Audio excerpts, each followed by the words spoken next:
2007 David Fincher direct ചെയ്തൊരു crime thriller drama മൂവിയാണ് Zodiac. അഭിനയിച്ചിരിക്കുന്നത് Jake Gyllenhaal, Mark Ruffalo, Robert Downey Junior തുടങ്ങി വലിയൊരു കാസ്റ്റിംഗ് വരുന്ന സിനിമയാണ്.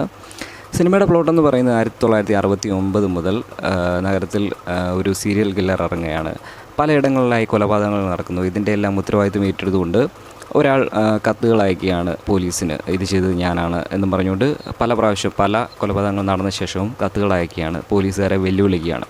അതുപോലെ കുറേ പ്രാവശ്യം ഇതേ രീതിയിൽ നടന്നു കഴിയുമ്പോൾ ഇവരിതിനെ കോമൺ ആയിട്ട് ബന്ധിപ്പിക്കാൻ നോക്കുമ്പോൾ ഇതിലൊന്നും കോമൺ ആയിട്ടൊന്നും കാണുന്നില്ല. പ്രത്യേകിച്ച് മോട്ടീവോ കാരണങ്ങളോ ഒന്നുമില്ലാതെയാണ് ഇയാൾ കൊലപാതകങ്ങൾ നടത്തുന്നത്.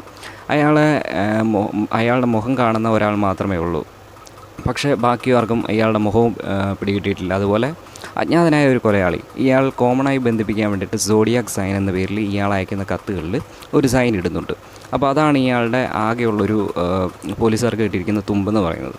അപ്പോൾ ഇതിനെ ബേസ് ചെയ്ത് പോലീസുകാർ അന്വേഷണം ആരംഭിക്കുന്നു. എന്നിട്ടും വർഷങ്ങൾക്ക് ശേഷവും ഇത് കിട്ടാതെ വരുന്നു. അപ്പോഴാണ് നായകനെ തുടക്കം മുതലേ കാണിക്കുന്ന ഒരു പത്രപ്രവർത്തകൻ, ഒരു കാർട്ടൂണിസ്റ്റായിട്ടാണ് നായകനുള്ളത്.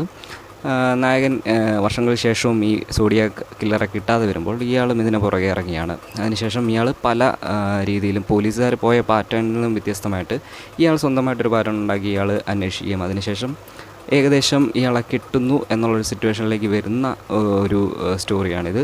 റിയൽ സ്റ്റോറീസിനെ ബേസ് ചെയ്താണ് ഈ സിനിമ ചെയ്തിരിക്കുന്നത്. ത്രില്ലർ ആരാധകർ മിക്കവരും കണ്ടിട്ടുള്ളൊരു സിനിമ തന്നെയായിരിക്കും ഇത്. കാണാത്തവരുണ്ടെങ്കിൽ ഒന്ന് കാണാൻ ശ്രമിക്കുക.